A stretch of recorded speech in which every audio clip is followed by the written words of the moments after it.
Chapter 1. The Whispering Shadows. It was a peculiar evening in the autumn of 1893, when the sun dipped lazily behind the rooftops of London, suffusing the air with a golden hue that seemed to promise warmth in the approaching chill. I found myself perched upon a well-worn bench in the corner of St. James's Park, clutching my well-loved copy of The Adventures of Mr. Pickwick for comfort. The leaves above rustled gently in the breeze, casting fleeting shadows on the gravel path where strollers ambled, seemingly unaware of the secrets swirling around them. Sherlock Holmes, however, was not among them. He had chosen to remain in the shadows, leaning against a gnarled oak, his eyes scanning the park with an intensity that seemed to draw in the very light around him. Though he had promised a leisurely afternoon, it was clear that his mind was already entangled in the web of some unseen puzzle. The air was thick with the scent of damp earth, and the distant sound of a brass band playing a lively tune added an incongruous cheer to the atmosphere. As I turned another page, I noticed a disturbance at the edge of the park. A group of children had gathered, their laughter ringing out like chimes, but soon replaced by the solemnity of their hushed whispers. I peered over the top of my book, curiosity piqued, and saw a figure seated on the grass, surrounded by the children, who were pointing and gasping. "Holmes," I called, setting the book aside. "There seems to be some commotion." He straightened, his interest suddenly ignited. With a deliberate stride, he approached the crowd, and I followed, my heart quickening with anticipation. As we drew closer, the laughter faded into a tense silence, and I caught sight of the figure that had captivated the children. A woman, pale and disheveled, her clothing tattered as if she had fled from some unseen threat. Her eyes were wide with fear, darting from one child to another, as if seeking solace in their innocence. "What is the matter?" Holmes asked, his voice low but commanding, eliciting an immediate response from the nearest child, a young boy with tousled hair. "She's lost, sir," he exclaimed, pointing at the woman. "She says something terrible happened." "She wants to tell you." Holmes knelt beside her, his expression softening as he studied her face. "What is your name, madam?" he inquired gently. "Cecilia," she stammered, her voice barely above a whisper. I can't remember how I got here." There were shadows. They were watching me. "Shadows," Holmes echoed, his brow furrowing. "What shadows?" Cecilia's gaze drifted to the trees, her breath hitching as though she were reliving a nightmare. "They followed me, always just out of sight. But I could feel them." As her words hung in the air, an unsettling chill swept through the park, and the laughter that had once filled the space was replaced by an oppressive silence. Holmes's eyes glimmered with an uncharacteristic excitement, and he turned to me, a spark of intrigue igniting within his usually stoic demeanor. "Watson," he said, standing upright, It seems our afternoon is destined for a far more thrilling endeavor than merely reading. Before I could respond, Cecilia grasped his sleeve with trembling fingers. "You must help me," she implored, her voice urgent. "They will come for me again. They want something I cannot recall." The weight of her plea settled heavily upon us, and in that moment the park transformed from a tranquil retreat into a stage for an unfolding mystery, one that would lead us deeper into the shadows than we had ever dared to venture. Holmes stepped forward, his keen gaze piercing through the fading golden light as he assessed the situation. The children, entranced by Cecilia's disheveled appearance and frantic words, began to whisper among themselves, their innocent imaginations conjuring tales of ghosts and phantasms. Watson, setting his book aside, rose to his feet, instinctively sensing the gravity of the moment. "Miss, if you would be so kind as to elaborate on these shadows that haunt you," Holmes urged, his voice calm yet commanding. "We may be able to assist you in this troubling affair." Cecilia's eyes widened as she glanced over her shoulder, as if expecting the shadows to glide into view at any moment. She took a deep breath, her trembling hands clutching the tattered remnants of her shawl. "They come at dusk, sir. I first noticed them as I was leaving my home in Bloomsbury. At first, they were mere silhouettes, lurking at the edge of my vision. But now, they are tangible, and I fear they mean to do me harm." Holmes exchanged a knowing glance with Watson, who felt a chill run down his spine. The park, once a sanctuary, now held an air of menace. "And what have these shadows done?" Holmes inquired, his interest piqued as he observed the fluttering autumn leaves swirl around them, adding to the eerie ambiance. "They whisper my name, mister." "Holmes, they call me, coaxing me into darkness," Cecilia replied, her voice trembling. "I thought it mere fancy at first, a trick of the mind, but last night they cornered me. I could feel their cold breath, taste their despair. I ran until I reached the park, hoping to lose them among the trees." With a sudden resolve, Holmes straightened, a plan forming in his mind. "Watson, we must investigate this matter further. We will accompany Miss Cecilia to her home and seek out these shadows that trouble her."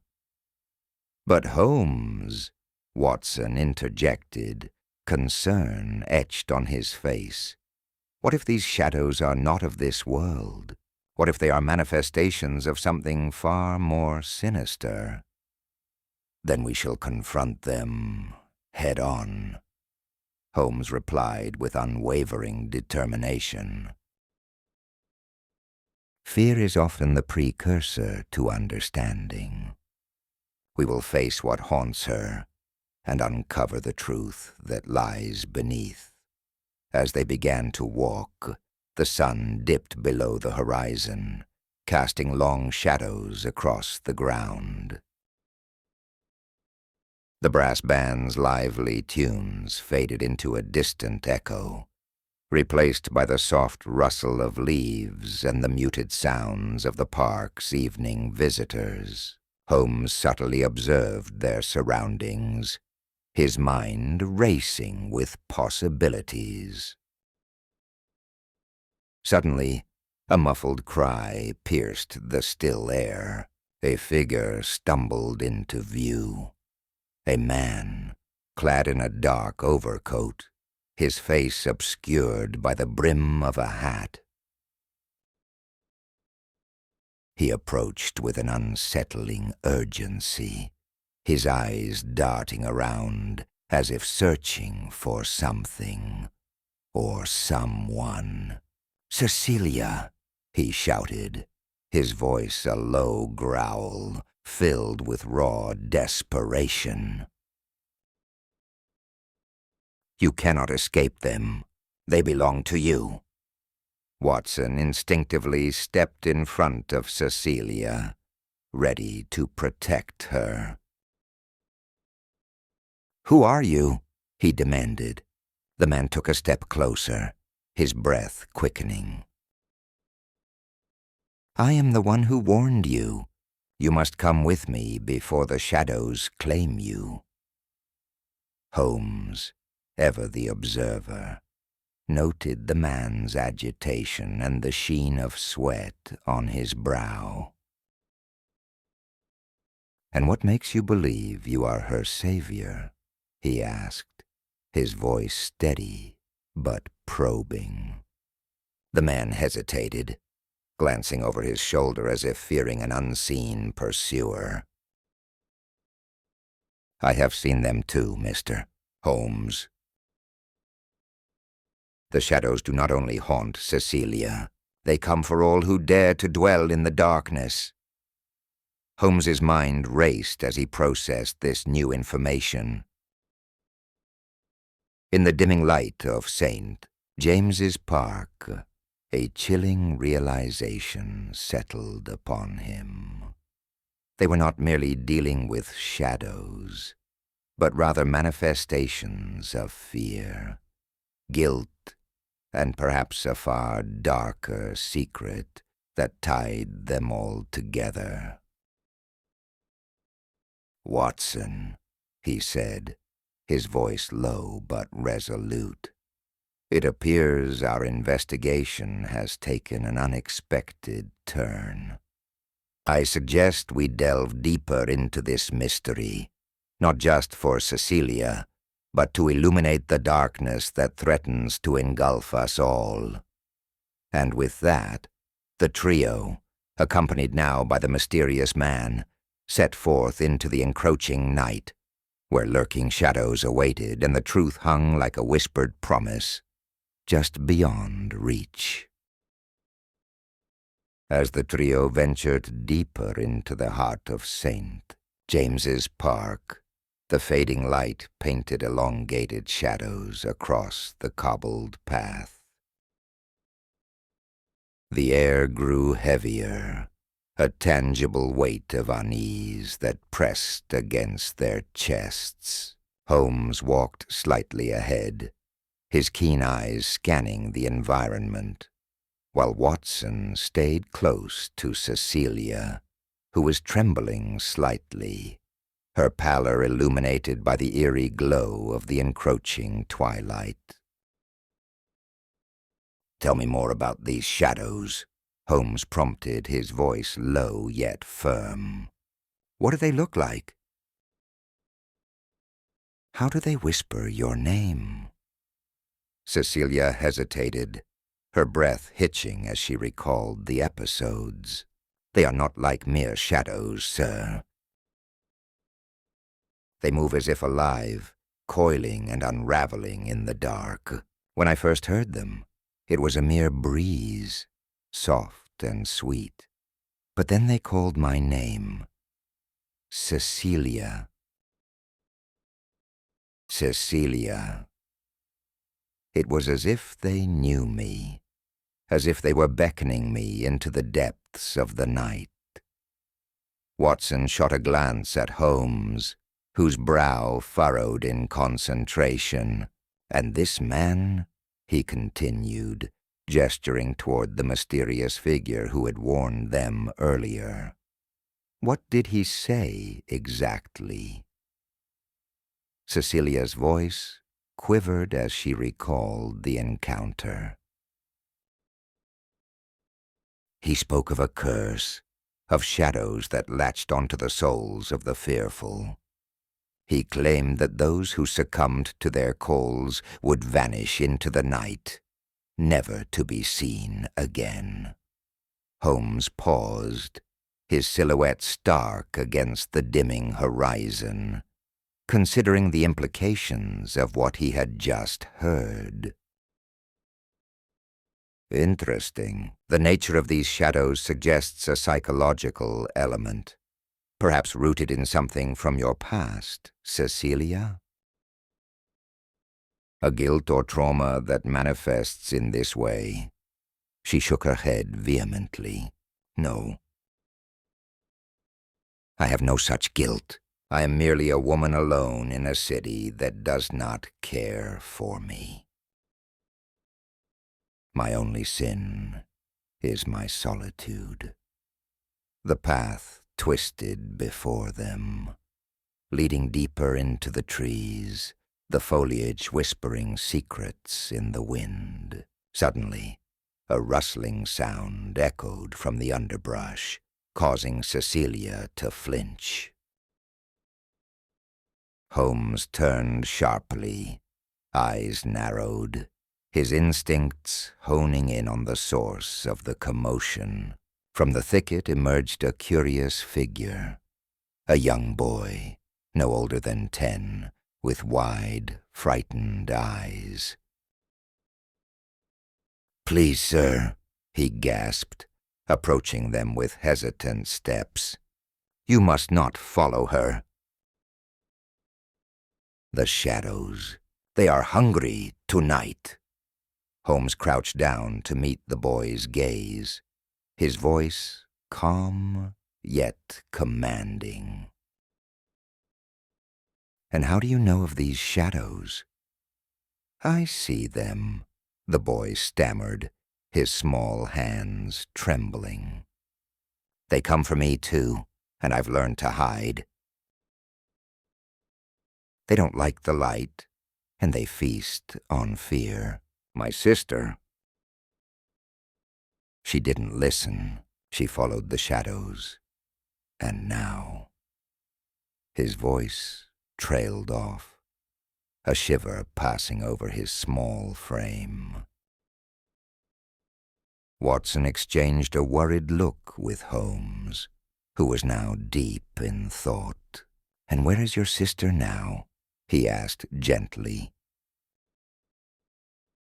"In the darkness," the boy whispered, tears brimming in his eyes. "She is lost." Holmes straightened, his resolve hardening. "Then we shall not allow another soul to be claimed by these shadows. Cecilia, you must be brave. We will face this together." As the sun dipped below the horizon, casting a shroud of twilight over the park, the air crackled with an electric tension. The whispers grew louder, swirling around them like a tempest. "Cecilia!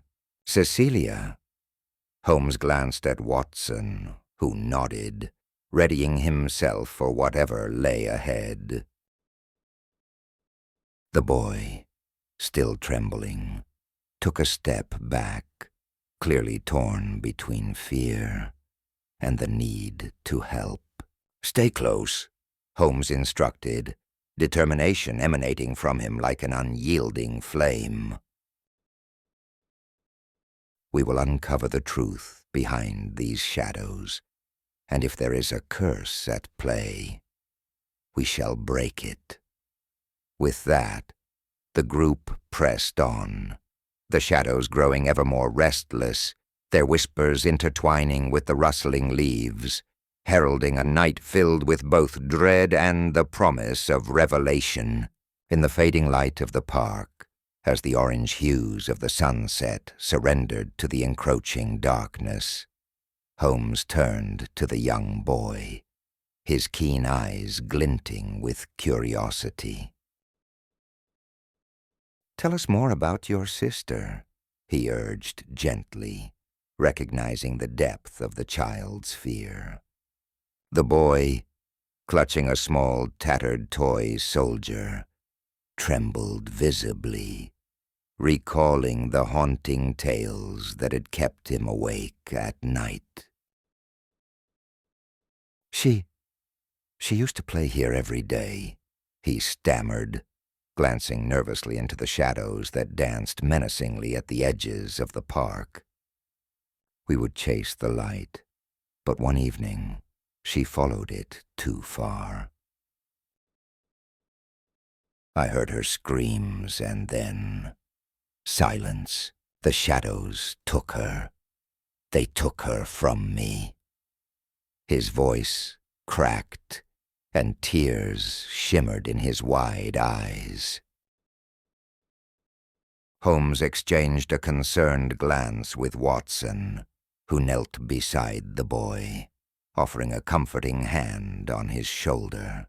"We will find her," Watson assured him, his tone firm yet soothing. "But we need to understand what we're dealing with. Can you tell us what you saw?" "What did the shadows look like?" The boy hesitated, biting his lip as he looked back toward the thicker darkness shrouding a nearby grove. "They were like fingers of smoke, reaching out for her. They whispered secrets, dark things. I saw them pull her in, and then she was gone." Cecilia shivered at the boy's account, her heart racing. "What if they come for me next?" she whispered, her voice quavering. Holmes stepped closer, placing a reassuring hand on her arm. "Then we shall confront them. But first we must gather more information. These shadows may not merely be figments of fear. They could be manifestations of something more sinister." As the last vestiges of light faded, a chilling wind swept through the park, carrying with it a soft, almost imperceptible whisper. It curled around them, teasing their senses, urging them to listen. "Cecilia," it seemed to murmur. The young boy gasped, and even Holmes's steely demeanor faltered for a fleeting moment. "Did you hear that?" Watson asked, his voice barely above a whisper, eyes scanning the dense underbrush. Holmes nodded, his mind racing. "We must follow it. It may lead us to the source of these shadows."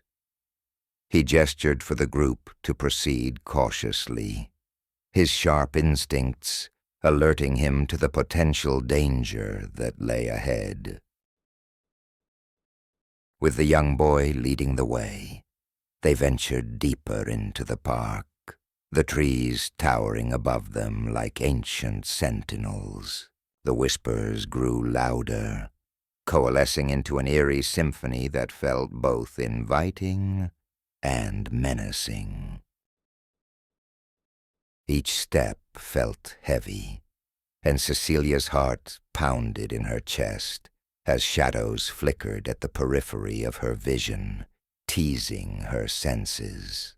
"Stay close," Holmes instructed, his voice steady as he scanned their surroundings with a practiced eye. "These shadows may hold secrets, but they also harbor threats." As they proceeded, the ground beneath their feet began to shift. It seemed to pulse with an energy both unsettling and magnetic. Suddenly, The mysterious man reappeared from behind a cluster of trees, his eyes wild with an urgency that heightened the already taut atmosphere. "You must turn back," he cried, desperation etched on his features. "They are awakening." Holmes stepped forward, unyielding. "What do you know of these shadows? Speak, man, or risk our wrath." The man hesitated, glancing over his shoulder as if fearing something might emerge from the darkness. "They are not mere shadows. They are echoes of lost souls, driven by sorrow and regret. They claim those who are burdened by darkness within themselves. If you wish to save Cecilia, you must confront your own fears first. Only then can you hope to banish them." As the gravity of his words sank in, the group fell silent, the weight of their collective fears hovering palpably in the air. Each member felt the pull of their own shadows, latent and unspoken, as they faced the encroaching night. They had come to save Cecilia, but perhaps the true battle lay within each of them, waiting just beyond the veil of darkness. As the faint glow of twilight deepened into a murky gloom, Holmes paused, narrowing his keen eyes upon the shifting forms of darkness that danced across the grass. "We must tread carefully," he murmured, casting a sidelong glance at Cecilia, whose pallor spoke volumes of her mounting dread. The whispers grew louder, curling around their ears like tendrils of smoke, each syllable laced with an insidious promise. "Do you see them?" Cecilia's voice trembled as she pointed toward a cluster of shadows that flickered ominously by a gnarled oak tree. "They are beckoning me." Watson placed a reassuring hand on her shoulder. "They are but illusions, my dear Cecilia. Shadows cannot harm you unless you allow them to take root in your mind." Yet even as he spoke, he felt the weight of unease pressing heavily on his chest, the very air thickening with a tangible fear. Suddenly, the young boy, who had been watching them with wide, frightened eyes, stepped forward with urgency. "You don't understand. They're not just shadows. They're alive. They feed on fear." His voice cracked, desperation spilling forth. "Please, you must listen. I heard them whispering to me about the girl. They want you to join her in the darkness." Holmes, sensing the gravity of the situation, turned his gaze back to the boy. "Tell us more." "What did you hear?" The boy swallowed hard, glancing around as though the shadows were listening. "I saw her. My sister." She was right there, but she wasn't herself anymore. The shadows wrapped around her like a blanket, and then she was gone. His eyes glistened with unshed tears. "They said they would come for you, too, if you're not careful." Before anyone could respond, a gust of wind swept through the park, sending a shiver down their spines. The branches of the trees creaked ominously, and the shadows began to writhe, elongating and contorting into grotesque shapes. At that moment, the mysterious man re-emerged from the curtain of darkness, his face obscured by the dim light. "You must confront the essence of your fears," he intoned, his voice resonating with a haunting authority. "Only then can you hope to sever the bond between the shadows and your souls." Holmes, ever the rational thinker, contemplated the man's words. But how does one confront a fear that is both intangible and deeply rooted within the psyche? The man stepped closer, his gaze piercing through the veil of twilight. By embracing the light within, each shadow holds a fragment of truth, a truth you must face. The shadows are a reflection of the darkness we harbor, but they can be vanquished. Cecilia's eyes darted between the man and the encroaching darkness, realization dawning within her. Then we must face our own shadows. It's the only way to save not just me, but all those who have been lost. With renewed determination, she stepped forward, her voice steadier. "I will not be afraid anymore. I will reclaim the light." Holmes nodded, the gears of his mind whirring with strategy. "Very well. We shall confront these shadows together. Watson, keep the boy close. We may need his insight." As they approached the heart of the park, where the shadows grew thickest, the whispers crescendoed into a cacophony of distorted voices, each one a fragment of a lost soul, each one a piece of the puzzle. The air crackled with tension as they reached the looming oak, its branches twisting like skeletal fingers against the darkening sky. "Stand strong," Holmes commanded, his voice resolute. "Whatever comes, do not falter. We are not alone."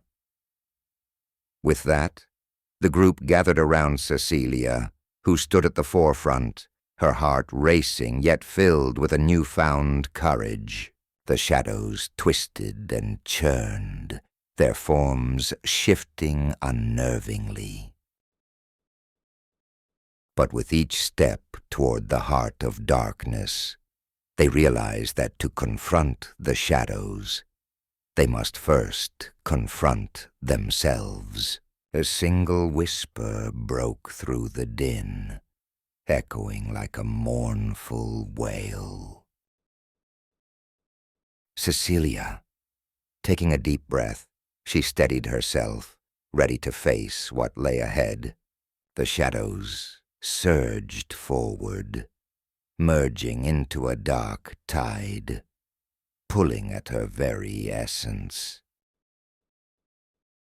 But within that darkness, a flicker of light ignited, the strength of her resolve, and as the darkness surged, she whispered back, "I am no longer afraid." Thus began their true confrontation with the shadows, an encounter that would test the limits of their courage and unravel the very fabric of their fears. As twilight deepened into a velvety darkness, the park seemed to breathe a heavy sigh, the rustling leaves whispering secrets of despair and longing. Holmes's keen eyes scanned the gloom as they pressed forward, the shadows stretching like fingers, reaching out to ensnare the unwary. Dr. Watson, ever the stalwart guardian, glanced at the young boy, whose eyes glistened with unshed tears, betraying the turmoil within. "Do you remember anything more about your sister's disappearance?" Holmes asked gently, his voice cutting through the thickening silence. The boy swallowed hard, pulling his tattered coat closer around him as if it could shield him from the encroaching darkness. She was playing near the old oak tree," the boy stammered, his voice trembling as he pointed towards a gnarled silhouette in the distance. "I heard her calling out, but then the shadows came, swallowing her voice. I was too scared to move." Holmes exchanged a knowing glance with Watson, who nodded in silent understanding. They had encountered enough mysteries to know that the heart of fear often lay in the shadows of the past. Cecilia, emboldened by her earlier declaration, stepped forward, her small frame steadying with determination. "We need to go to the oak tree," she stated, her voice firm as she faced the growing darkness. "If we confront the shadows there, maybe we can find her." The mysterious man's warning echoed in their minds, a haunting reminder of the dangers that lay ahead. "The shadows feed on fear," he had said, "and they are strongest where hope is weakest." Yet as they approached the ancient tree, a flicker of hope ignited within the group. Perhaps confronting their fears could illuminate their path. Suddenly, a chilling wind swept through the park, rustling the branches and sending a shiver down their spines. With a sense of foreboding, they arrived at the base of the oak, its gnarled roots twisting like the very fears they had to face. Shadows danced around them, swirling and coiling, whispering dark promises and echoing long-buried doubts. "Stay close," Watson urged, his voice a low murmur as he positioned himself protectively beside Cecilia. The young boy clutched Watson's sleeve tightly, his small fingers trembling. Holmes took a step forward, squaring his shoulders against the encroaching darkness. "We must confront whatever fears we carry. Only then can we hope to banish these shadows." He closed his eyes, drawing in a deep breath, allowing his mind to sift through the labyrinth of his own insecurities. The specters of failure and loss flickered at the corners of his consciousness, yet he remained resolute. He could not allow fear to dictate their journey. Cecilia closed her eyes as well, and for a moment she felt the weight of her fears, the isolation of being alone, the dread of the unknown. But as she opened her eyes, there was a glimmer of clarity in her gaze. She took a step toward the tree, a fierce resolve igniting in her heart. "I will find my sister. I will not let them take anyone else." As she spoke, the shadows writhed, coiling tighter around the group, their whispers rising to a deafening crescendo.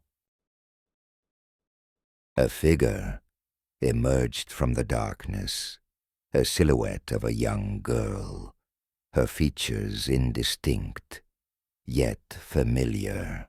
The boy gasped, recognition dawning on his face. "Sister!" he cried, his voice cracking with desperation. But as the girl stepped closer, the group realized with mounting horror that her eyes were void, reflecting nothing but an abyss of despair. The shadows danced around her, feeding off the boy's anguish, amplifying his fears until it threatened to drown them all. Holmes, recognizing the impending peril, shouted over the cacophony, "Cecilia!" "We must use our courage to break the grip of the shadows. Focus on your sister. Remember the love you hold for her." Cecilia nodded, her heart pounding, and she took a bold step forward, her voice breaking through the chaos. "You are not lost. We are here. We will find you." The shadows flickered, momentarily losing their hold as a flicker of light pierced through the darkness, illuminating the boy's sister for a fleeting moment. Bolstered by that brief glimpse of hope, the group joined hands, uniting their resolve. Together, they called out, voices raised against the tide of despair, each word an affirmation against the shadows that sought to consume them. The air crackled with energy as they faced the darkness, challenging it with their collective courage and determination. And for the first time, the shadows hesitated, their grip loosening as if they too were aware that fear could be countered by the relentless power of hope and love. As they approached the gnarled roots of the old oak tree, the air thickened with an oppressive weight, the shadows swirling like smoke around their feet. Each step felt heavier, as if the darkness was trying to pull them back into its depths. The boy, clutching his small wooden toy, glanced nervously at Cecilia, whose face was set in fierce determination, entangled in a mix of hope and dread. "Stay close," Holmes instructed, his keen eyes scanning the shifting gloom. "We must not let the shadows divide us."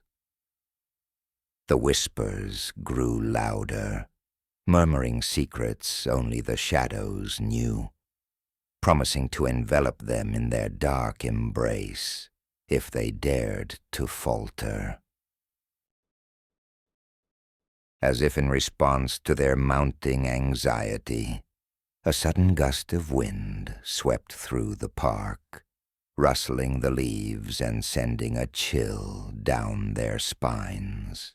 Suddenly, the figure of the boy's sister materialized more clearly beneath the oak, her form flickering like a flame in a storm. "Cecilia," she called, her voice faint yet desperate, echoing in the hollow spaces between the trees. "Help me!" Cecilia's heart raced, her resolve hardening. "I'm here. I won't leave you." She took a step forward, the others following suit, their hands tightly clasped together, forming an unbreakable chain of support. But as they drew nearer, the shadows coiled around the girl, wrapping her in an insidious embrace that seemed to drain her very essence. "You mustn't approach," the mysterious man warned from the edge of the clearing, his voice strained. "Fear feeds these shadows. You must confront the source of your fear if you hope to free her."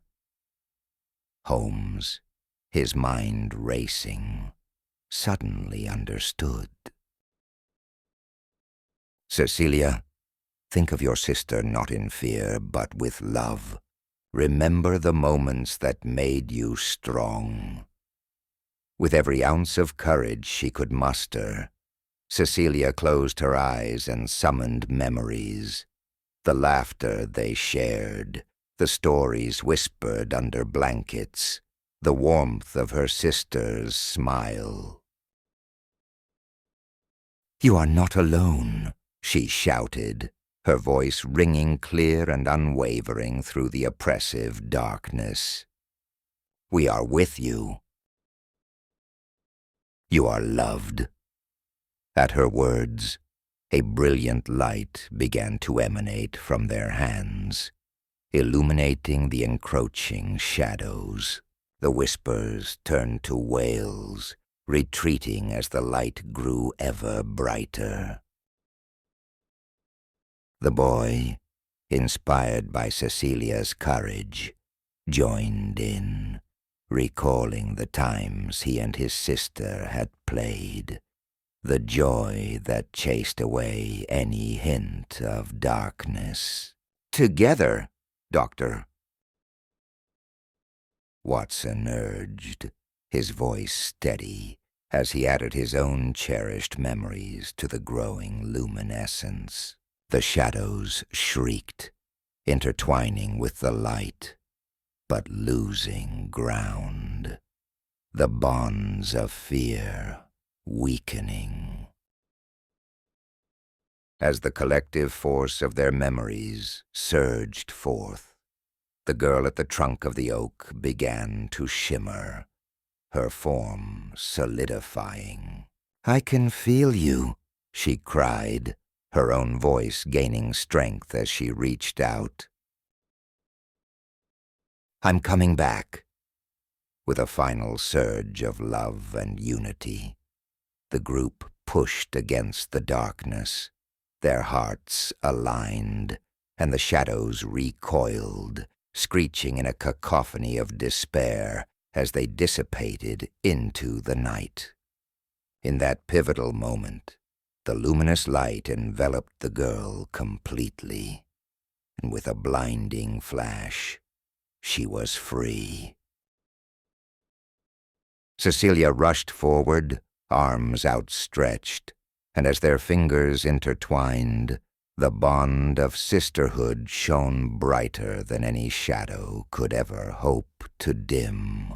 The park began to shift around them, the oppressive gloom lifting, replaced by a soft, glowing warmth as dawn broke over the horizon. The mysterious man stepped forward, a faint smile crossing his lips. "You have faced your fears and conquered the darkness.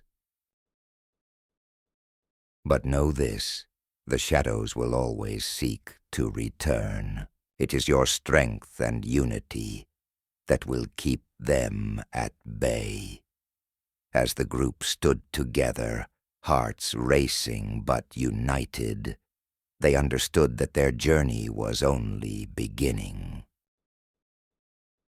They had confronted the darkness and emerged victorious, but the true challenge lay ahead: to nurture the light within and protect it from the shadows that might one day return. As the group approached the towering oak, its gnarled branches swayed ominously in the wind, casting eerie shadows that danced across their path.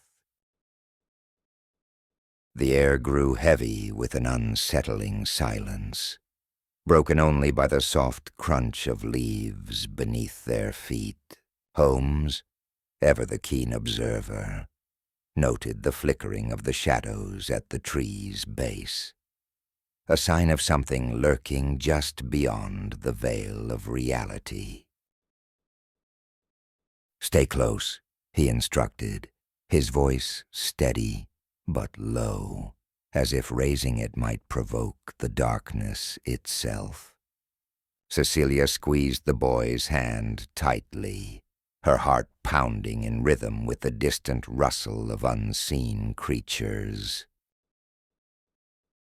She could feel the weight of her sister's absence pressing down on her, yet the flicker of hope ignited within her.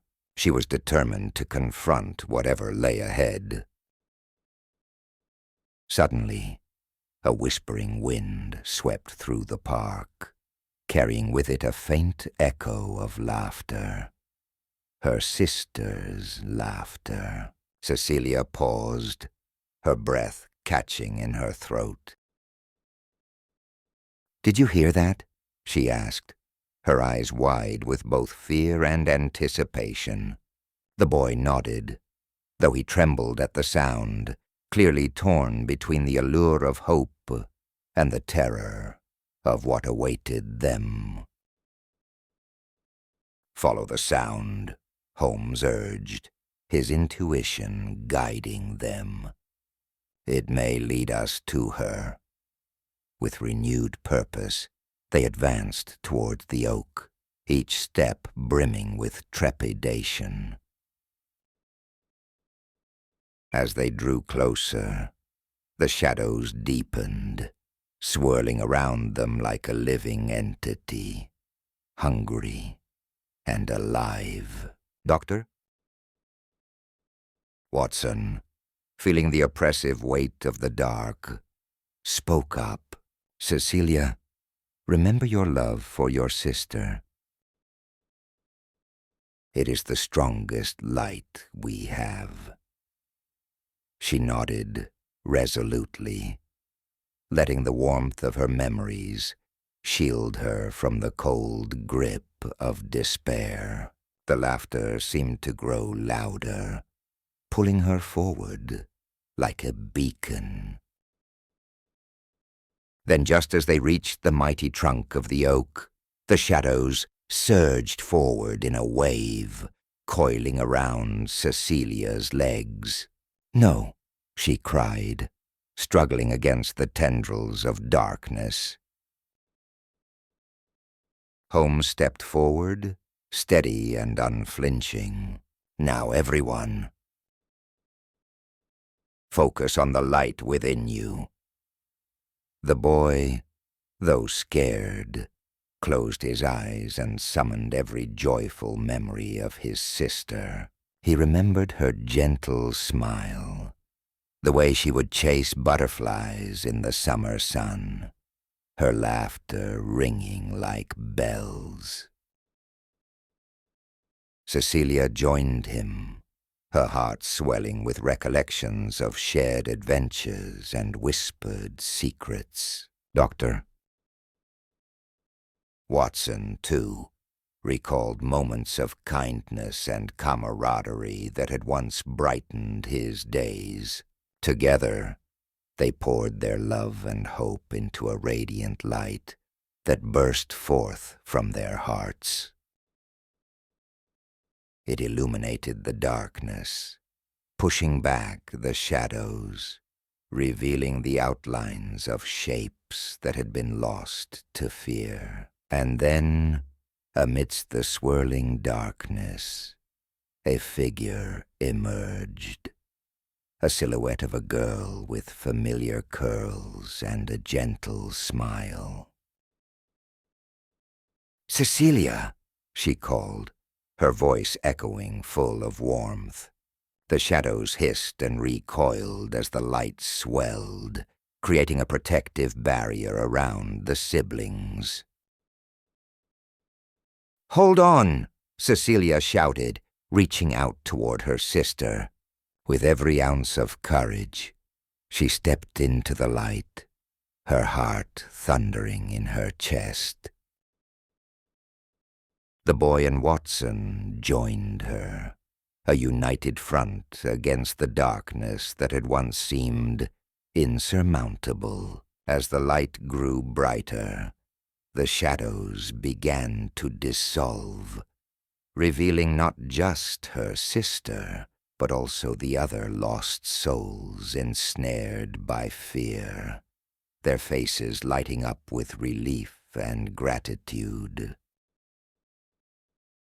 Together, they formed a circle, each person intertwined with the hope and love generated by their collective memories. But just as they thought they had triumphed, the shadows writhed in fury, convulsing around the oak. "This is not over," a voice echoed through the darkness, a sinister whisper that sent shivers down their spines. The shadows, it seemed, were not merely remnants of fear. They were alive, intelligent, and vengeful. Holmes turned to the group, his eyes fierce. "We must find the source of this darkness. It will not be vanquished until we confront its origin. Are you all with me?" A determined nod from Cecilia and the boy, and a steadfast affirmation from Watson solidified their resolve. Together, they would not only rescue her sister, but also unravel the mystery behind the shadows that threatened to engulf them all. The battle was far from over, and the forthcoming confrontation would test their courage more than ever before. As the darkness writhed around them, the shadows began to pulse with an eerie rhythm, almost as if they were alive, responding to the group's light. Cecilia felt the weight of fear pressing against her chest, but she forced herself to breathe deeply, recalling the laughter of her sister echoing through their childhood home. The warmth of that memory flickered like a candle flame, igniting her resolve. "Holmes, we need to find the heart of this darkness," she urged, her voice steady despite the chaos swirling around them. "If we can reach it, maybe we can free her." Holmes nodded, his gaze fixed on the grove of twisted trees ahead. "Agreed. The shadows are a manifestation of our fears and doubts. We must confront them directly." He took a step forward, leading the group toward the thicket, where the shadows seemed to converge, thickening like storm clouds. The boy, clutching Cecilia's hand tightly, whispered, "What if we can't fight them? What if fear consumes us?" His eyes, wide with uncertainty, flickered with doubt. Dr. Watson, walking beside them, offered a reassuring smile. "Fear is a formidable foe, but remember, it thrives in isolation. We must stay connected. Share your memories, your light, and together we can withstand anything." Encouraged, Cecilia thought of her sister again, her face illuminated by sunlight, dancing in the garden as they played tag. That memory summoned a warm glow within her, and she felt it radiate outward, a beacon against the encroaching shadows. As they approached the grove, the atmosphere shifted. The air became thick, and a low growl reverberated, echoing through the park. The shadows began to swirl more violently, and from their depths emerged figures that bore resemblance to those Cecilia once loved. Distorted silhouettes of family and friends, their faces twisted in expressions of sorrow and despair. "Face them," Holmes commanded, his voice cutting through the roar. "They are not real. They are but reflections of what we fear losing." Cecilia's heart raced as she faced the apparition of her sister. "No, you're not her," she shouted, stepping forward. "You're a shadow of my fear. I will not let you take my love away." With a newfound strength, she reached deep within herself, pulling memories of love, laughter, and shared dreams. The boy joined her, summoning his own cherished moments.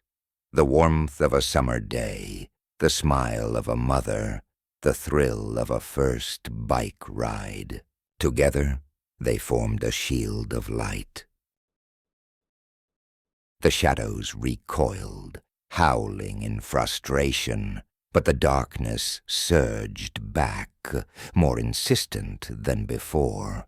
"You cannot escape me," a voice rasped from the heart of the grove, deeper and more resonant than the growls surrounding them. "I am the fear you harbor, the grief you deny. I will swallow you whole." In that moment, the mysterious man appeared once more, his presence commanding and ethereal. "You must understand," he spoke, his voice echoing like a distant thunder. "The shadows are not merely darkness. They are part of you. To conquer them, you must embrace your fears, not shun them." Cecilia felt a tremor run through her. "Embrace?" she echoed, a flicker of doubt clouding her resolve. "Yes," he urged. "Only by acknowledging your insecurities can you truly illuminate the path ahead. Fear is a part of life. It can be transformed into strength." Cecilia exchanged glances with the boy, and his nod gave her the courage to press on. "Then we will acknowledge our fears," she declared, her voice strong. "We will not allow them to drown us." Holmes stepped forward, leading the charge.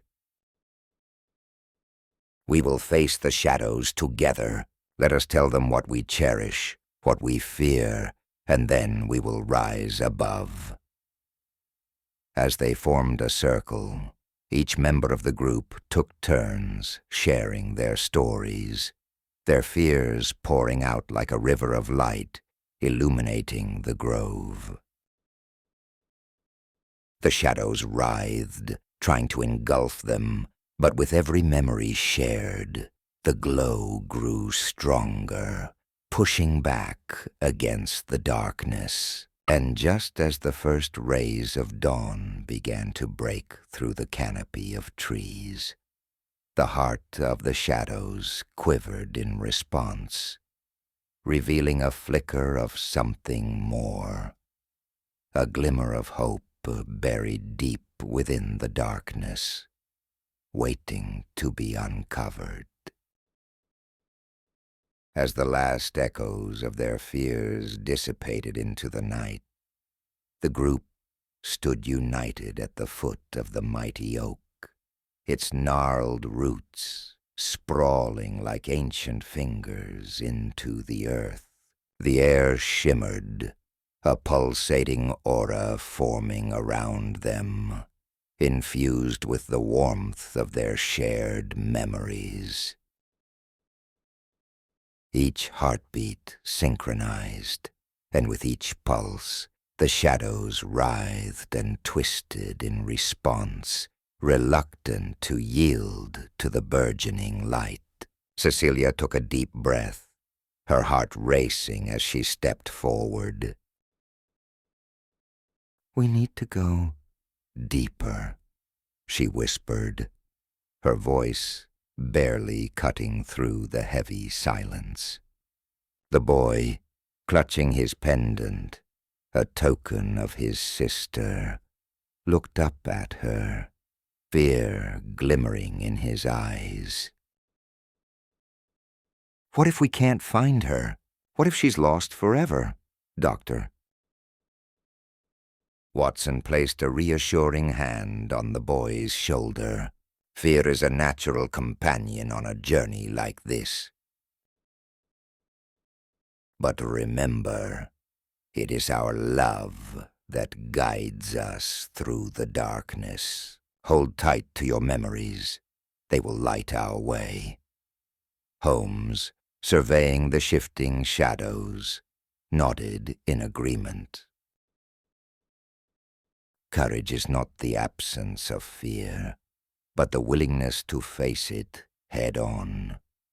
We must venture into the heart of the oak. It is there that we will confront our greatest fears, and perhaps discover the truth about what happened to Cecilia's sister. As they approached the tree, the air grew thicker, charged with an electric energy that vibrated against their skin. The bark seemed to pulse, the ancient tree alive with whispers, echoes of laughter intertwined with sorrow.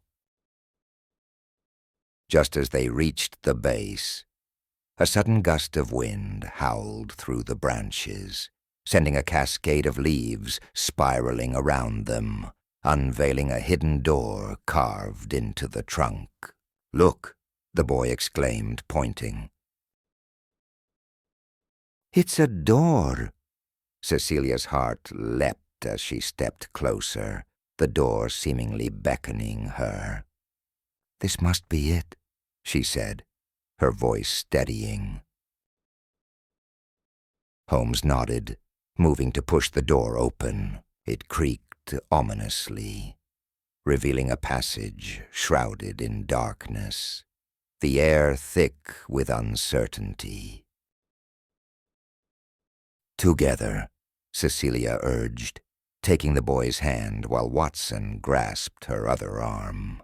Holmes stood resolute beside them, his demeanor a steadying force.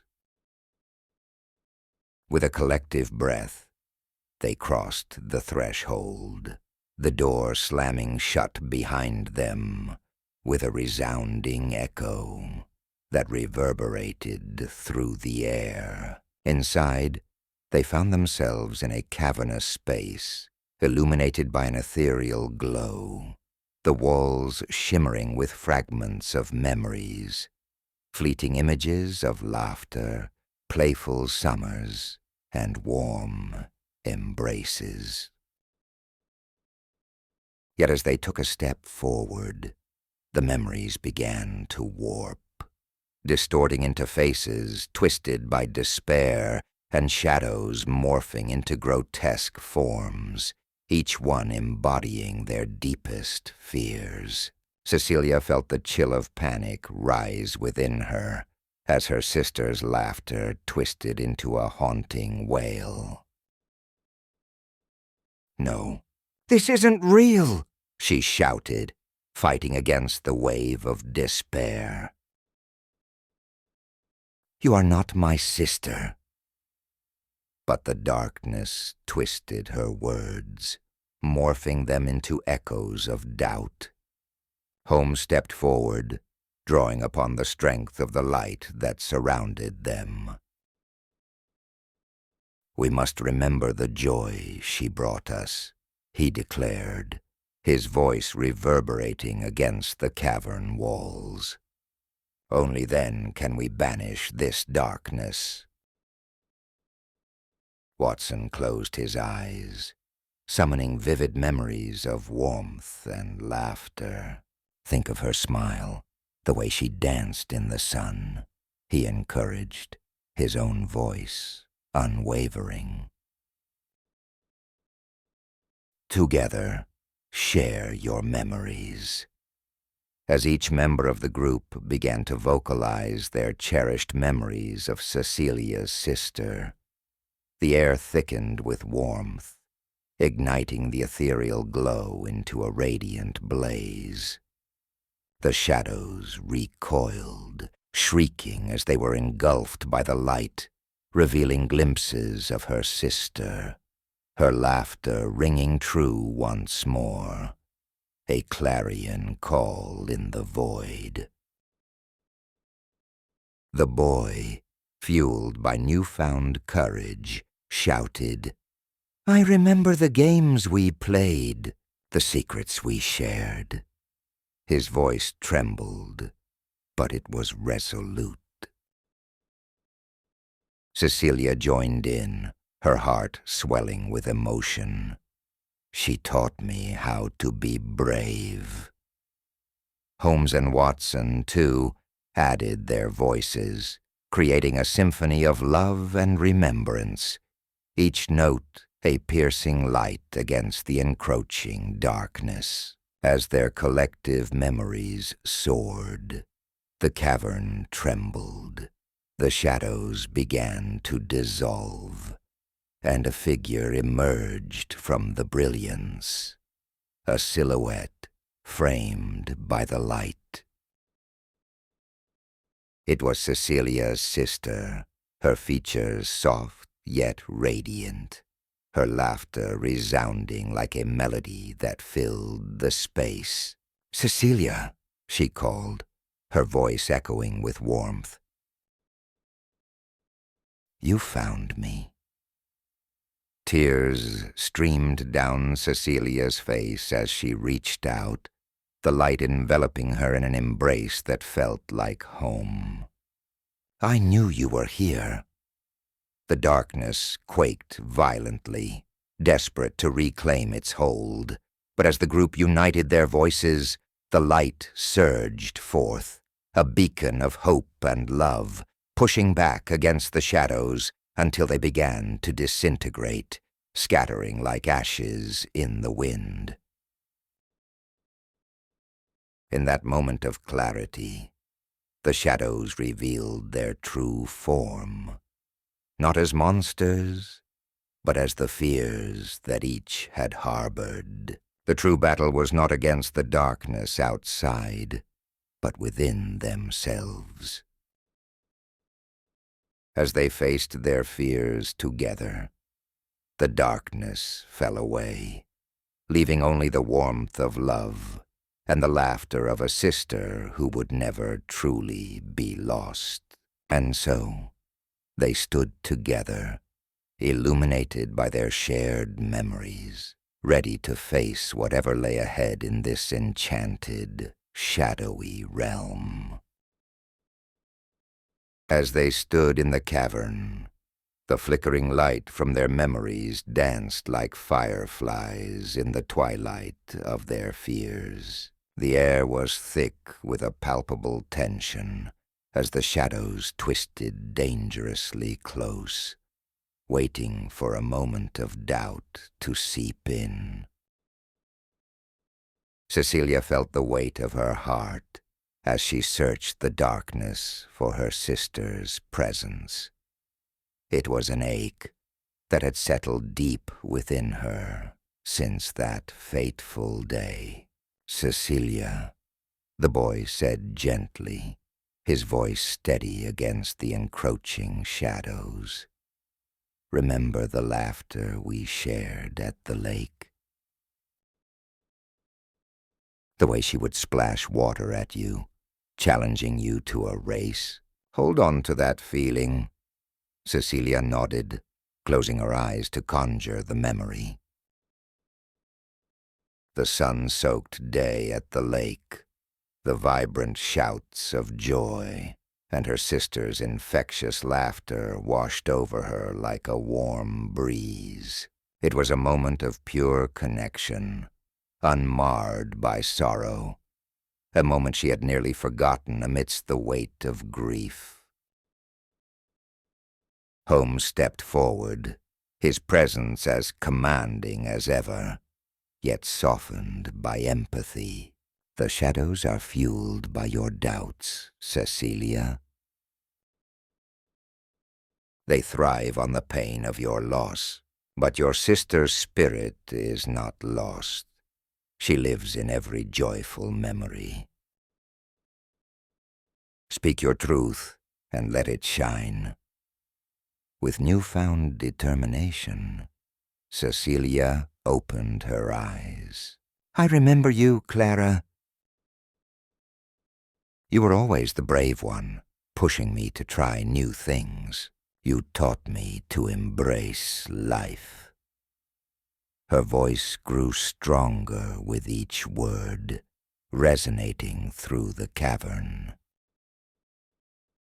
Suddenly, a shimmering figure materialized at the edge of the light, a silhouette infused with warmth and familiarity. It was her sister, but not the ghostly apparition of fear they had encountered earlier.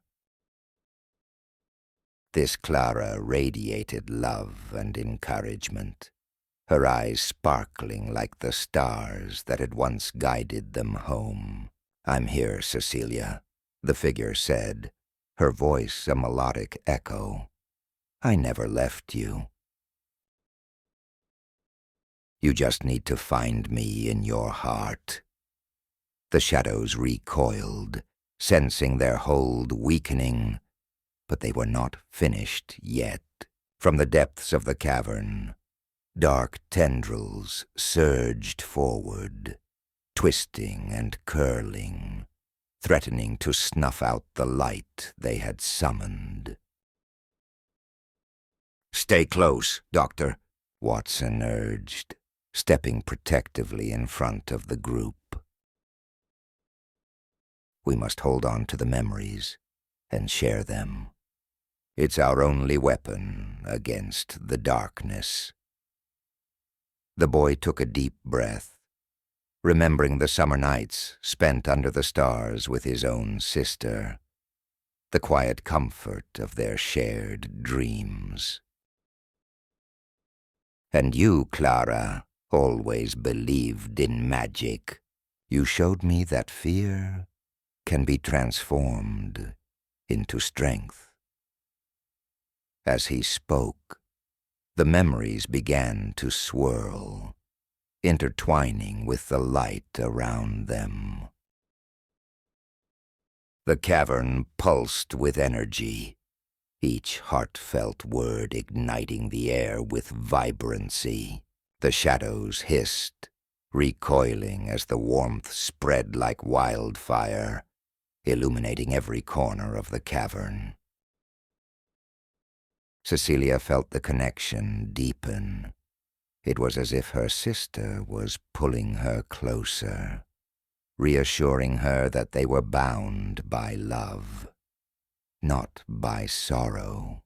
With every memory shared, the shadows shrank, revealing more of the cavern's hidden beauty, a mosaic of colors painted by the light of their memories. "Keep going," Holmes urged, his voice steady, yet filled with urgency. "What else do you remember?" Cecilia thought of the lessons learned, the adventures shared, the bond that transcended even the darkest fears. "We built a fort that summer, Clara. We dreamed of being adventurers, of exploring far-off lands and finding treasures." With her words, the cavern erupted in a kaleidoscope of light, the shadows recoiling as if burnt by the radiance of their shared love. The walls began to shimmer, revealing glimpses of the adventures they had imagined, of jungles teeming with life and oceans that sparkled under the sun. And then, as if answering an unspoken call, the form of Clara stepped forward confidently, her eyes reflecting the very essence of hope. You can find your way through the darkness. I am a part of you, and together we will shine brighter than any shadow. With her sister's presence fueling her courage, Cecilia felt a surge of strength. We will face our fears together. I will not let you go again. The words thundered through the cavern, and the shadows began to dissipate, drawn back into the recesses of the earth, retreating against the power of their unified love. United in their resolve and illuminated by the memories, the group stood together, ready to face whatever came next.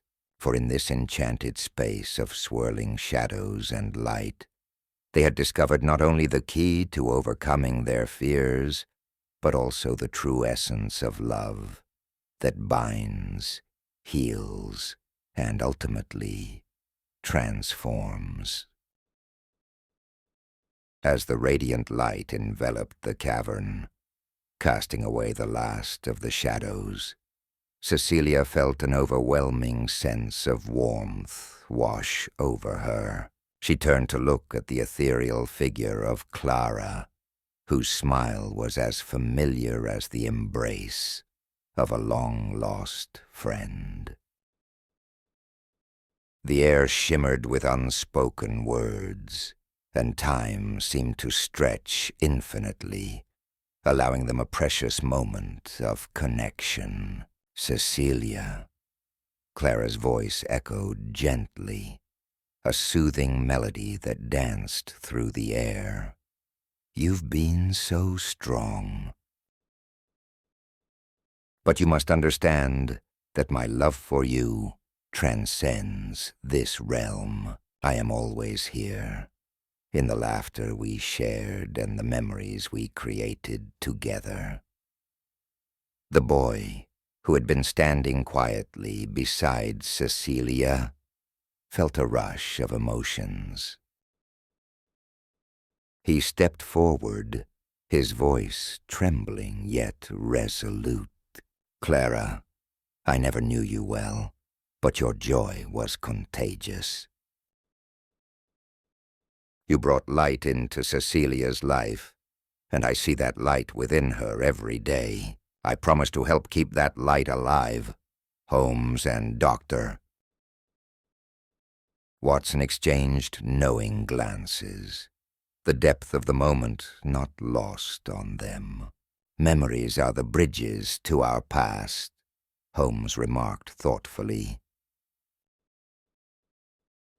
To honor Clara fully, we must not only cherish her spirit, but also carry it forward into our own lives. Watson nodded in agreement.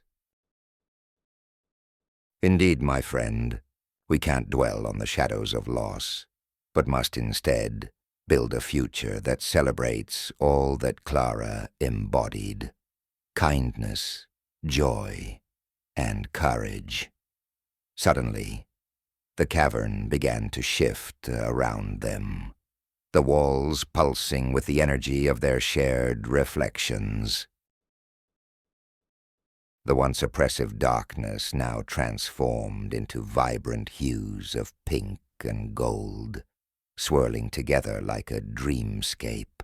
In the distance, they could see outlines of a beautiful landscape, one that felt both familiar and fresh, beckoning them to step closer. Let us journey forth, Cecilia said, her heart racing with newfound determination. Together, we can create a world that honors Clara's memory, a world filled with love, laughter, and adventure. With that, they stepped forward, hand in hand, leaving the cavern's confines behind. As they crossed the threshold, they found themselves in a sunlit meadow, a place that seemed to resonate with Clara's essence. Flowers bloomed in vibrant colors, and the air was filled with the scent of fresh earth and blooming blossoms. In the meadow, they discovered a gathering of other souls, friends and family members who had loved and lost. Among them was a figure that caught Cecilia's eye, a woman with flowing hair and a radiant smile. "Cecilia, I've been waiting for you," she called out, her voice as comforting as a gentle breeze. "Mom?" Cecilia gasped, her heart leaping at the sight. "What are you doing here?" "I came to remind you to live," her mother replied, stepping closer. Clara's spirit thrives in the love you share, in the laughter you create. This is just the beginning of your journey. Embrace it and let her light guide you. The meadow was alive, pulsating with energy as the characters realized they were not alone in their quest. Each person they encountered shared stories, laughter, and echoes of Clara, weaving a tapestry of love that enveloped them all. In that moment, they understood the truth. Clara did not just exist in memory, but in the very essence of every joyful moment they chose to create, moving forward. And so, hand in hand, they promised to weave her spirit into the fabric of their lives, illuminating every step of their journey with the light of love and remembrance. With a renewed sense of purpose, they ventured deeper into the meadow, eager to explore the adventures that awaited, knowing that together they could face anything the world had to offer. As the sun dipped beneath the horizon, casting an amber glow across the meadow, Cecilia felt a gentle breeze whisper through the blades of grass, carrying with it the sweet scent of wildflowers. The vibrant colors of the flowers seemed to pulse with life, and every petal glimmered as if infused with Clara's laughter. It was in this moment, surrounded by the warmth of love and remembrance, that Cecilia realized the journey was just beginning. Holmes, with his ever-watchful gaze, stepped forward, a contemplative expression on his face. "Cecilia, it is not enough to simply remember Clara. You must embody her spirit in the way you live. What is it about her that you cherish the most?" he asked, prompting her to delve deeper into her heart. Cecilia closed her eyes, allowing memories of Clara to cascade over her like a soothing tide. Her laughter, how it could light up the darkest days, and her bravery, always encouraging me to chase my dreams, no matter how far-fetched they seemed, she replied, her voice soft yet resolute. The boy, who had been observing the exchange with a knowing smile, chimed in. "Then let us honor her by doing something brave ourselves. What if we create a place in this meadow where others can come to remember and celebrate their loved ones too?" A place filled with laughter, music, and stories. A sanctuary of hope. His eyes sparkled with excitement, and Cecilia could feel the weight of sorrow lifting just a little more. As the idea took root, Cecilia felt the thrill of inspiration surge through her. Yes. We could gather stories, carve them into stones, and plant flowers in memory of those we've lost. It could be a place where anyone can come to heal, she exclaimed, the vision of the sanctuary taking shape in her mind. Dr. Watson, ever the pragmatist, nodded thoughtfully. A splendid idea indeed, but we shall need to prepare. We can start by gathering supplies and inviting the villagers to join us. After all, the impact of grief is universal. We all have someone we miss. His words resonated with everyone, igniting a shared sense of purpose. Cecilia turned to her mother, who had been quietly observing, a tear glistening in her eye. "What do you think, Mom? Shall we do this together?" Her mother smiled, a mixture of pride and love illuminating her features. "I think Clara would be delighted." She always believed in the power of community and connection. Let's make this a tribute worthy of her spirit.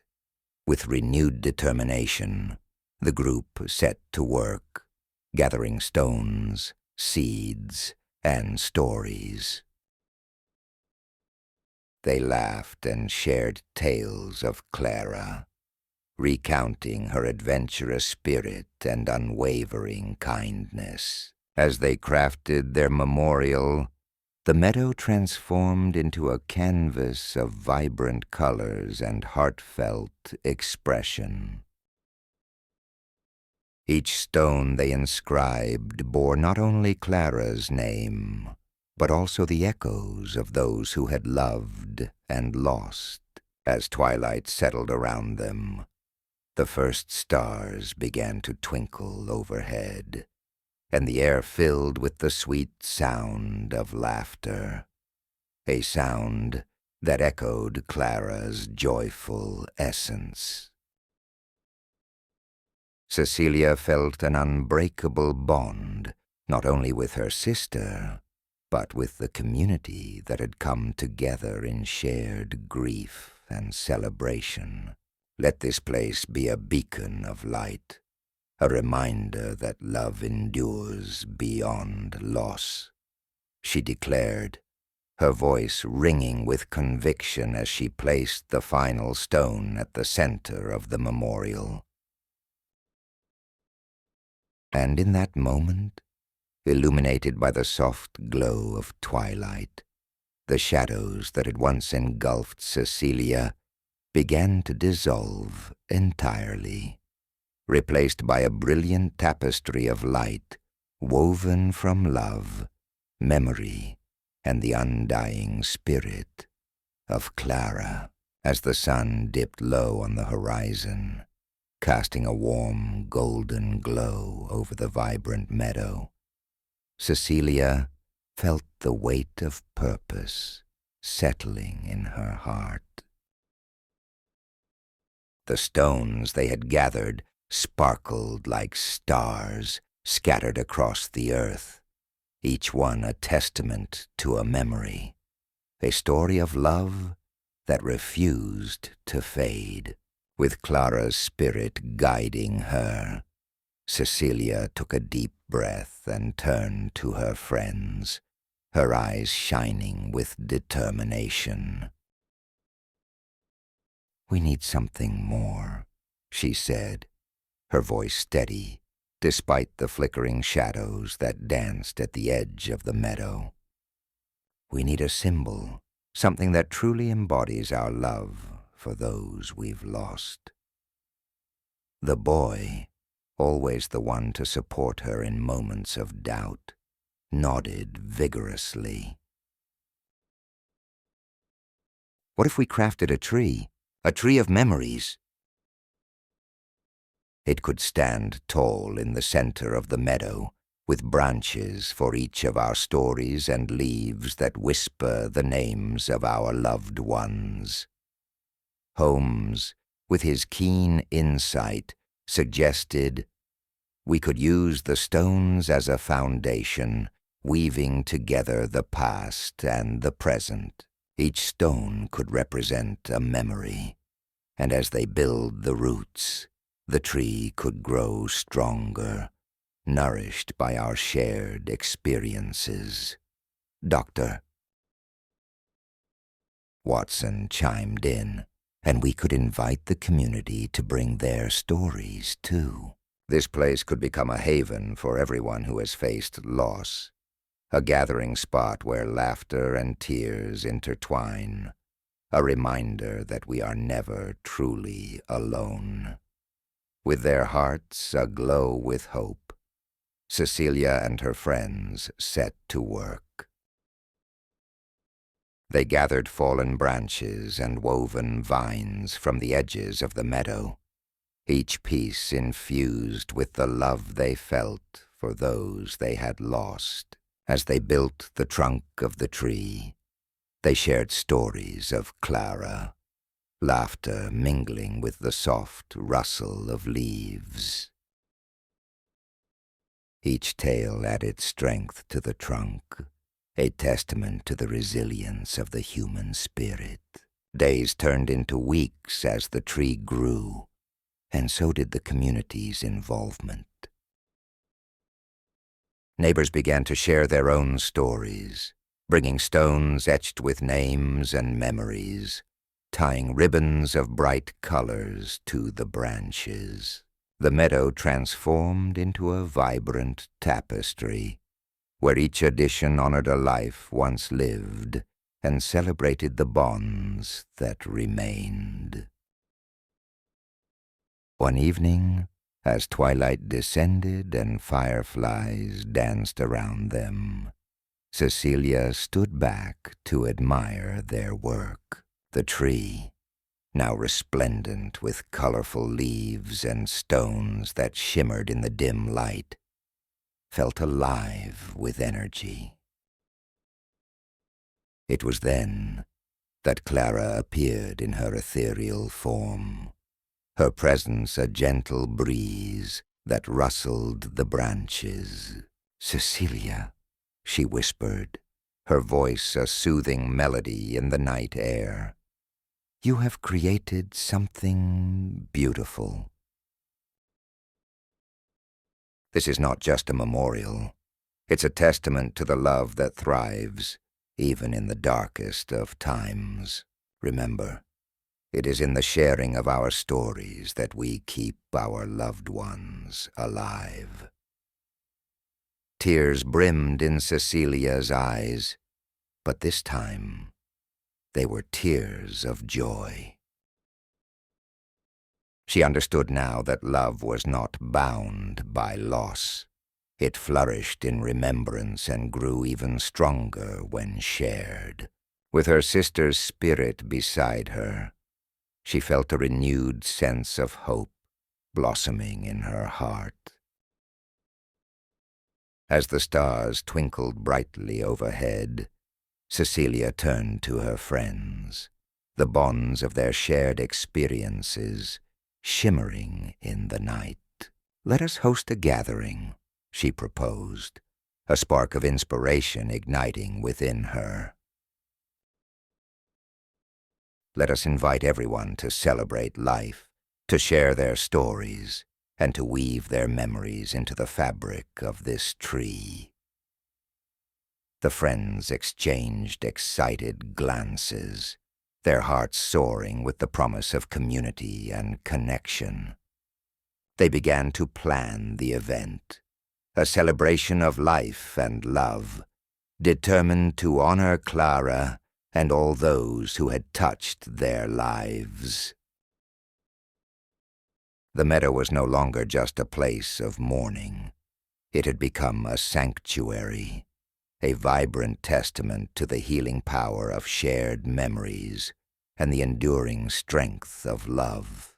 And as they prepared for the gathering, Cecilia felt a sense of peace enveloping her, knowing that Clara would always be a part of this journey, a guiding light as they ventured into the unknown, hand in hand, heart to heart. As the sun dipped lower in the sky, casting golden rays that danced among the wildflowers, Cecilia gathered her friends at the heart of the meadow.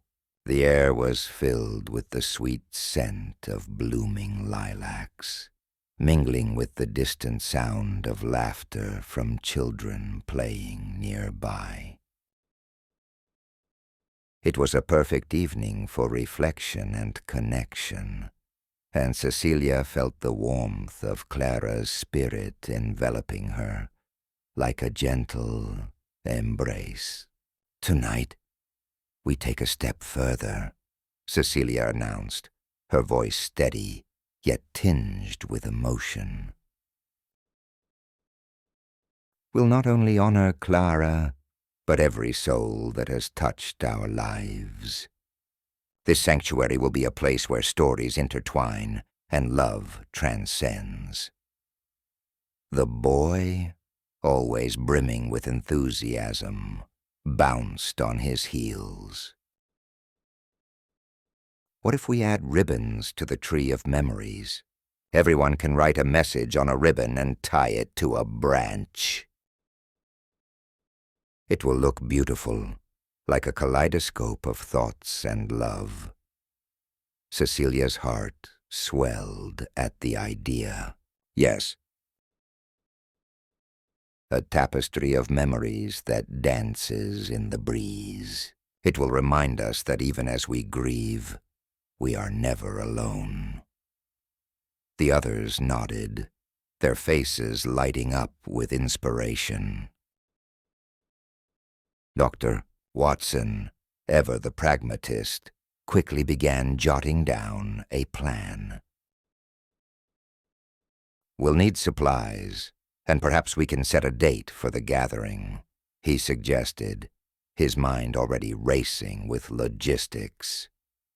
If we involve local businesses, they might donate materials for the memorial and the ribbons. Cecilia's mother stepped forward, a spark of determination in her eyes. "I can reach out to the community center for support. This is a beautiful cause, and I believe many will want to help." The weight of her words resonated, infusing the group with renewed energy. As they discussed the logistics, Cecilia felt a whisper in the wind, as if Clara herself was guiding their thoughts. She closed her eyes, allowing the essence of her sister to fill her. "We must share our stories," she said softly, "not just at the gathering, but every day. Let's create a book of memories, too, where everyone can write about their experiences with their loved ones." Holmes nodded, a knowing smile on his face. "A book that will not only honor the past, but inspire future generations, reminding them that love never truly fades. It transforms." The group spent the next hour brainstorming ways to gather stories, from community storytelling sessions to an online platform where anyone could contribute. Laughter and excitement bubbled around them as they envisioned the sanctuary blossoming into a vibrant celebration of life and love. As twilight deepened and stars began to twinkle above, they formed a circle, holding hands in a moment of solidarity. Let's dedicate this effort to Clara and all who have left us, Cecilia said, her voice steady and full of hope. Let their memories be the roots that nourish this sanctuary. With the final words spoken, a soft breeze rustled through the meadow, as if the universe itself was affirming their mission. The group dispersed, each carrying a piece of Clara's spirit with them, their hearts lighter and filled with purpose. In the days that followed, the community rallied together. Children painted colorful ribbons, while adults shared stories that echoed through generations. The meadow transformed, the tree of memories growing stronger, adorned with vibrant ribbons fluttering like butterflies, each carrying a whisper of love. Through this beautiful collaboration, Cecilia discovered not only the strength of her community, but also the healing that comes from honoring those we've lost. With every ribbon tied to the branches, with every story shared, she felt Clara's presence even more vividly, a gentle reminder that love endures through the stories we tell and the memories we cherish. As the sun dipped low in the sky, casting golden rays over the meadow, Cecilia felt a renewed sense of purpose pulse through her veins. The stones they had gathered, each adorned with vibrant ribbons, shimmered like constellations in the twilight. She glanced around at her friends, their faces illuminated with a shared determination, their hearts aligned with the collective longing to honor those they had loved and lost.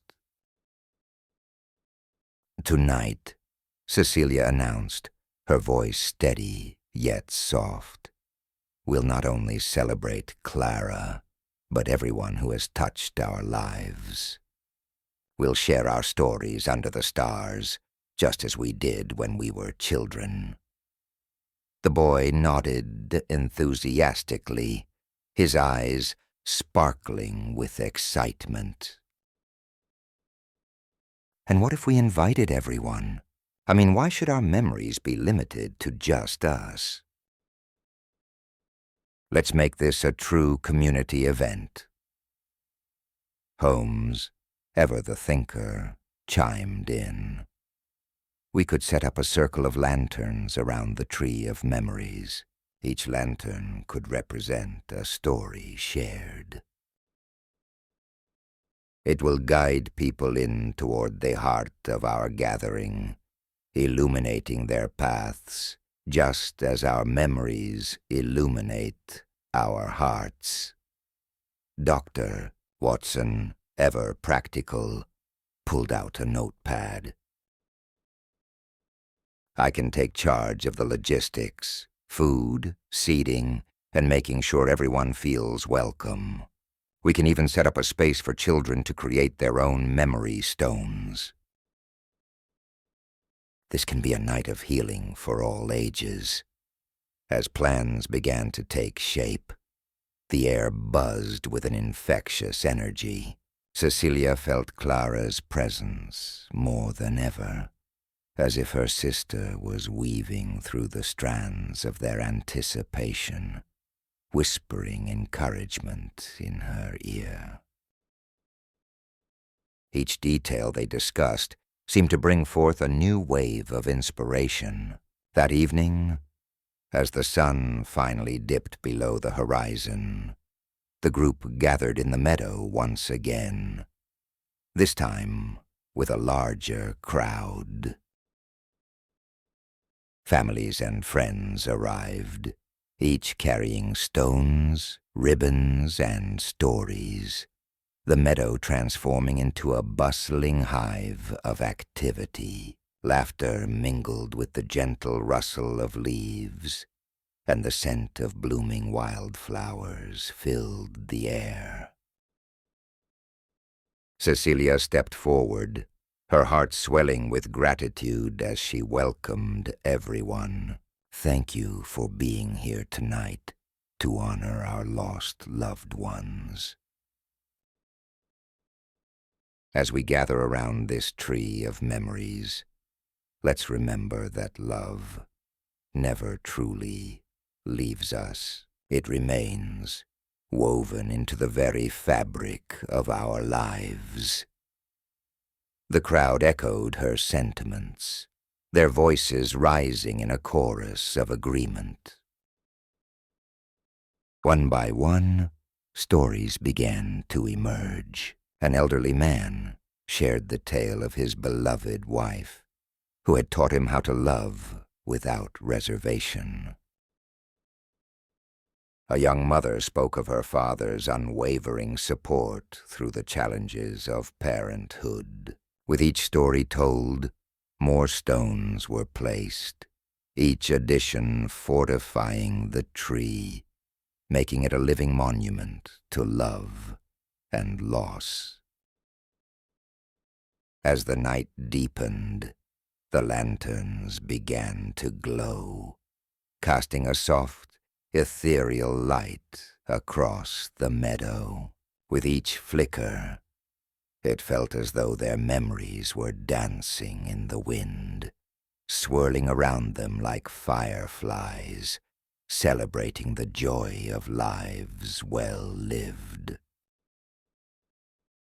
Then, as if summoned by the collective energy of their shared experiences, Cecilia sensed a gentle breeze wash over the crowd. It carried with it the unmistakable laughter of Clara, a reminder that love transcends even the boundaries of life and death. In that moment, Cecilia looked up toward the stars, and there, among the constellations, she felt Clara's spirit shining brightly, guiding them all toward healing. "Let's create not just a tree of memories," Cecilia called out, her voice strong and clear, "but a legacy of love. May this meadow forever be a sanctuary for all who seek solace in their memories. And may we never forget that in sharing our stories, we keep our loved ones alive in our hearts." With renewed determination, the group rallied together, each person weaving their own unique thread into the tapestry of life, celebrating not just loss, but the unyielding power of love that binds them all. As the sun dipped below the horizon, casting a golden hue over the meadow, Cecilia felt a flutter of anticipation in her chest. Lanterns flickered to life, their soft glow mingling with the sounds of laughter and gentle conversations. The air was tinged with the sweet aroma of freshly baked goods brought by neighbors, each dish a testament to the community's love and support. Cecilia stood at the center of the gathering, her heart swelling with gratitude. She watched as Dr. Watson meticulously arranged the stones, smooth, colorful mementos contributed by families to form a circular path around the tree of memories. Each stone was inscribed with a name, a date, or a brief message, creating a vibrant tapestry of love and remembrance. The boy, with his boundless energy, dashed from person to person, his laughter ringing through the meadow like the chime of distant bells. He had taken it upon himself to gather stories, each tale a thread woven into the fabric of the evening. "You have to hear this one," he exclaimed, dragging a couple of his friends over to an elderly gentleman who had just begun recounting a whimsical adventure with his late wife. As the stories unfolded, Cecilia felt a spark of Clara's spirit dancing in the air, reminding her that love, though transformed by loss, remained an eternal force. Holmes, sitting cross-legged beneath the blossoming branches of the memorial tree, sketched the scene with an artist's eye. His pencil captured the essence of the gathering, each stroke a tribute to the lives they were celebrating. He looked up occasionally, his thoughtful gaze searching for inspiration in the laughter and shared memories around him. Cecilia's mother approached, holding a tray of delicate cupcakes topped with vivid frosting, each adorned with a tiny flower. "These are for Clara," she said softly, her eyes glistening. "I thought we could share them under the tree, just like we used to during our picnics." Her voice carried a warmth that wrapped around Cecilia like a cherished embrace. As they moved towards the tree, the boy scampered ahead, his excitement palpable. "Can we sprinkle some of Clara's favorite wildflower seeds around the tree?" he suggested, his eyes wide with enthusiasm. "That way, every year, more flowers will bloom, just like her spirit." Cecilia nodded, her heart swelling at the thought. "Yes, let's do that. It will be a living tribute to her," she replied, her voice thick with emotion. The group rallied together, gathering seeds and planting them in the rich soil around the tree, their laughter mingling with the whispers of the evening breeze. As dusk settled fully over the meadow, Cecilia took a moment to step back and breathe in the scene.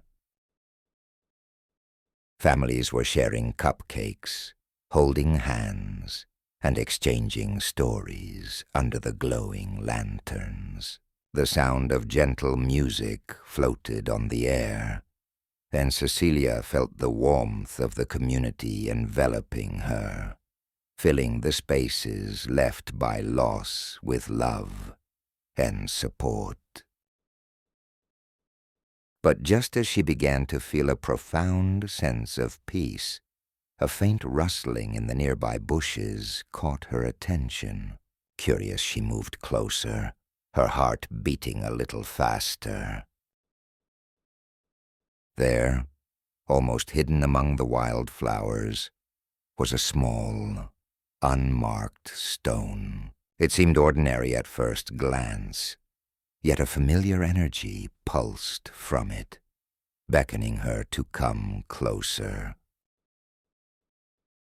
With a mixture of trepidation and hope, Cecilia reached down to pick it up. As she held it in her hands, she noticed a glimmer of light reflecting off its surface, and in that moment, it felt as if Clara was right there with her, whispering words of encouragement. "You are not alone," the breeze seemed to say, carrying with it the echo of laughter and love that transcended the boundaries of life and death. Cecilia smiled softly, feeling a renewed sense of purpose wash over her. She hurried back to the gathering, the stone clutched tightly in her palm, ready to share the discovery with her friends. Tonight was not just about honoring those they had lost, but also about celebrating the connections that remained, weaving their lives together in a beautiful tapestry of memory and love. As the last rays of sunlight dipped beneath the horizon, the meadow transformed into a canvas of flickering lights, each lantern casting a warm glow that danced across the faces of the gathered community. The air was rich with the scent of blooming wildflowers and the bittersweet nostalgia of shared stories. Cecilia, her heart brimming with gratitude, looked around at the familiar faces illuminated by the gentle light. "Tonight," she began, her voice steady yet emotional, "we not only commemorate Clara, but also celebrate the lives of everyone we've loved and lost. Each stone you bring, each story you share, adds weight to the love that binds us." The boy, with his youthful exuberance, jumped in, suggesting, "What if we each decorate a stone with a symbol that reminds us of our loved ones? That way, our tree will grow not only in memory, but in color and creativity." His idea sparked a flurry of enthusiasm among the crowd, and soon everyone was huddled together, their laughter mingling with the gentle rustle of the evening breeze. Holmes, always the observer, noticed a group of children who had gathered nearby, whispering and giggling. "I propose we include them in our lantern circle," he said thoughtfully. "Their innocence and joy can serve as a reminder that life continues to flourish, even amidst sorrow." "Doctor," Watson nodded, his smile broadening. "Absolutely. The essence of this gathering is about sharing our grief, but it is also about encouraging the next generation to remember, celebrate, and cherish. Let's invite them to help us light the lanterns." As the children eagerly joined the adults, each took a turn lighting a lantern, their small hands trembling with excitement. The lanterns, once lit, seemed to soar into the night sky, illuminating the stars above, a breathtaking sight that drew gasps of wonder from the crowd. Cecilia felt a rush of warmth as she watched the children's faces aglow with light, their laughter ringing like music through the meadow. Just then, a soft breeze rustled the leaves of the newly planted wildflowers, sending a shiver down Cecilia's spine. She glanced down at the small unmarked stone she had found earlier, now cradled in her palm. It felt heavier, somehow, as if it carried a message just for her. Inspired, she decided to share her experience with the group. "While planting these seeds, I came across this stone," she started, holding it up for all to see. "It's unmarked, yet it feels significant.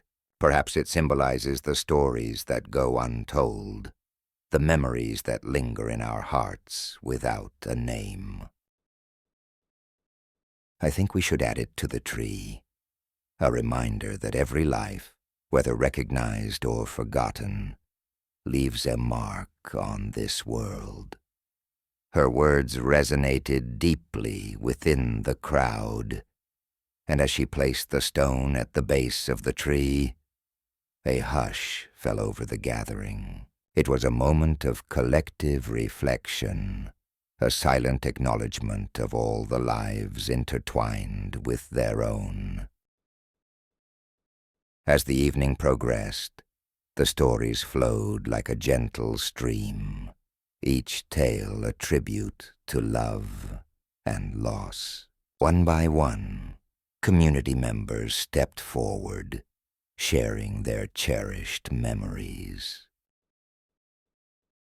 An elderly woman spoke of her husband's passion for gardening, her voice thick with emotion, but filled with a bittersweet joy. A young man shared a humorous story of his late father's antics during family gatherings, making the crowd erupt in laughter. In that meadow, surrounded by flickering lights, shared laughter and bittersweet memories, Cecilia felt a profound sense of healing envelop the group. The tree of memories stood tall, adorned with stones and lanterns, each a testament to love that transcended loss. And as they gathered around the tree, hand in hand, it was clear that Clara's spirit was alive in every shared story and every heart filled with love. The night deepened, and with it came a newfound sense of hope.